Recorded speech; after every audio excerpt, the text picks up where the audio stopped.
मी पुन्हा एकदा माननीय आपल्या सर्वांचं स्वागत करत माननीय मुख्यमंत्र्यांना विनंती करतो की माननीय मुख्यमंत्री महोदयांनी आपल्याला संबोधित करावं।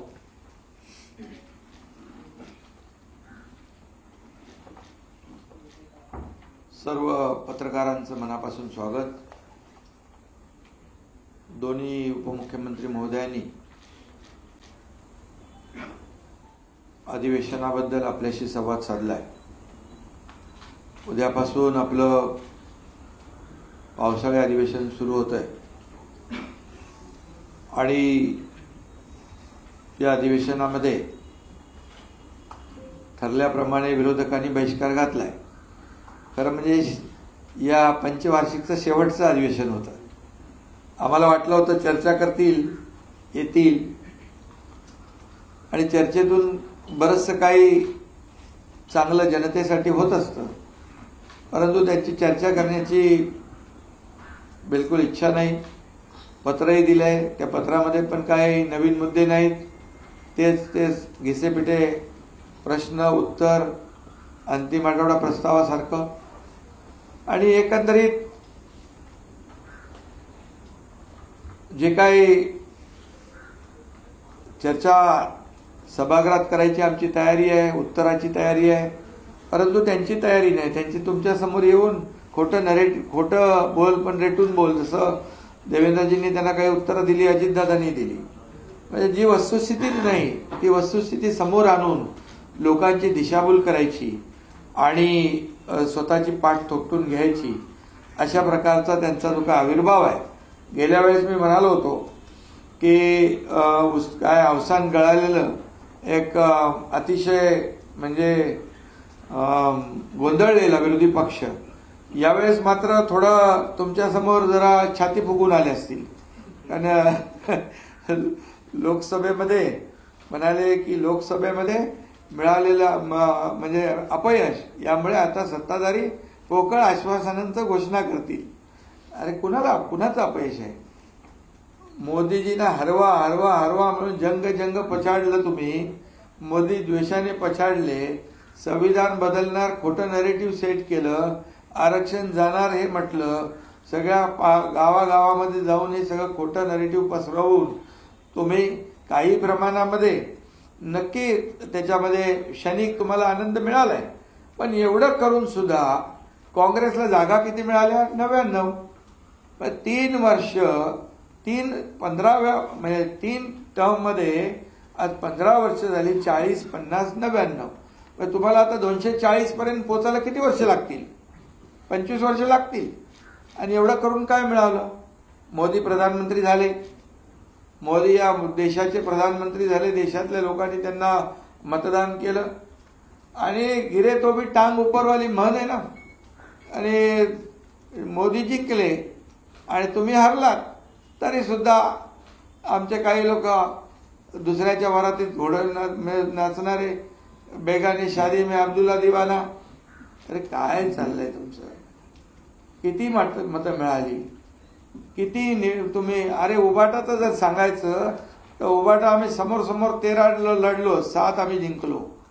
19% टोटल मतांच्या 14.5% धनुष्यबाणाला मिळाली, 4.5% तुम्हाला तुमच्याकडे मतं राहिली। आणि ही आता आलेली सूज आहे, ही सूज उतरेल, तात्पुरती सूज आहे। फसवून दिशाभूल करून मतं मिळवलेली आहेत आणि लोकांनाही कळतंय आता। अरे हटाएंगे बोले हटाएंगे ना, हम ही हट गए, वो तो बैठ गए जाके, अभी क्या करने का? आणि म्हणून मी आपल्याला एवढं सांगतो, आमची सगळी तयारी आहे याच्यामध्ये। जेव्हा सरकार स्थापन झाल्यापासून पहिल्या दिवसापासून विरोधक काय म्हणत होते? सरकार पडणार। आता पडतंय, 2 महिन्यांनी पडतंय, 4 महिन्यांनी पडतंय। पडता सरकार मजबूत होत गेलं। अजितदादा आले आमच्या बरोबर, असं अजून मजबूत होत आलं। मग मुख्यमंत्री बदलणार, देव पाण्यात बुडवून तुम्ही ठेवले। पण काय झालं का? 2 वर्ष आता 30 तारखेला होत आहे सरकारला। एक मजबूत सरकार या महाराष्ट्राने पाहिलेलं आहे, मजबूत निर्णय घेणारं सरकार महाराष्ट्राने पाहिलेलं आहे। तुम्ही काय सांगता आम्हाला?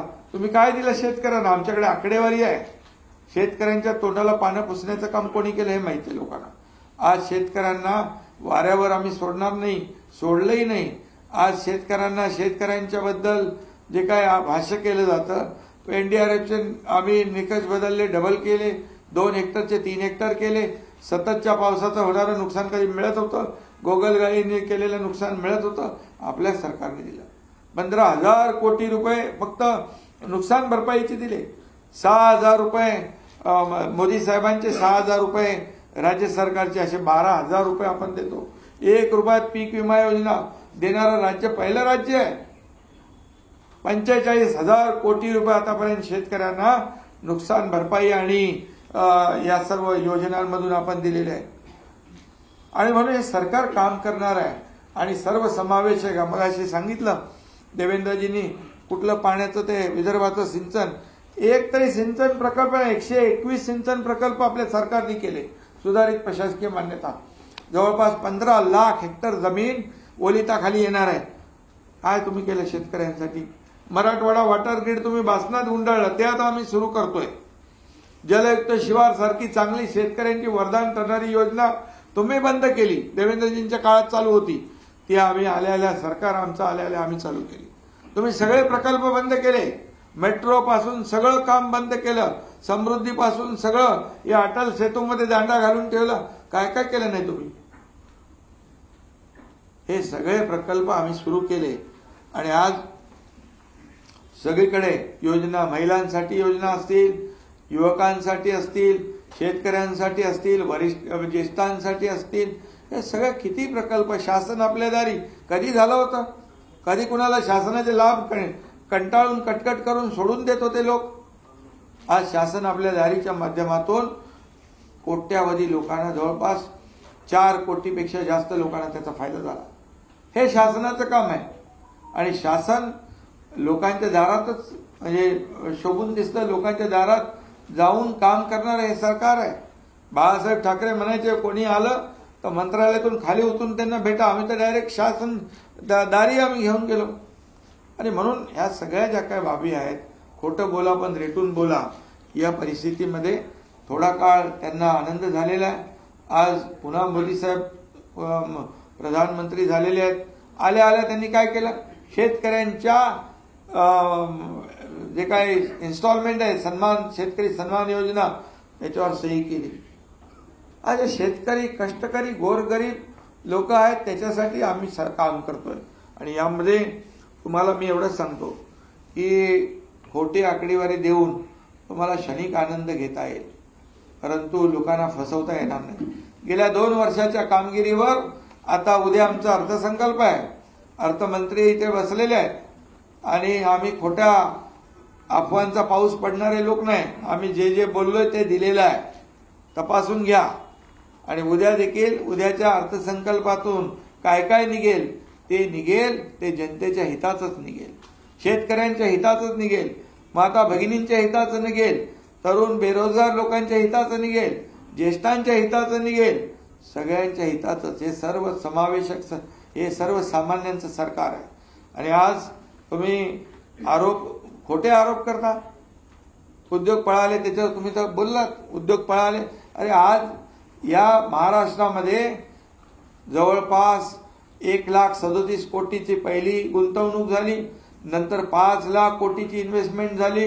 महाराष्ट्र आता इंडस्ट्री फ्रेंडली स्टेट झालेला आहे आणि म्हणून येणाऱ्या सर्व गुंतवणुका ज्या आहेत या महाराष्ट्रामध्ये येत आहेत.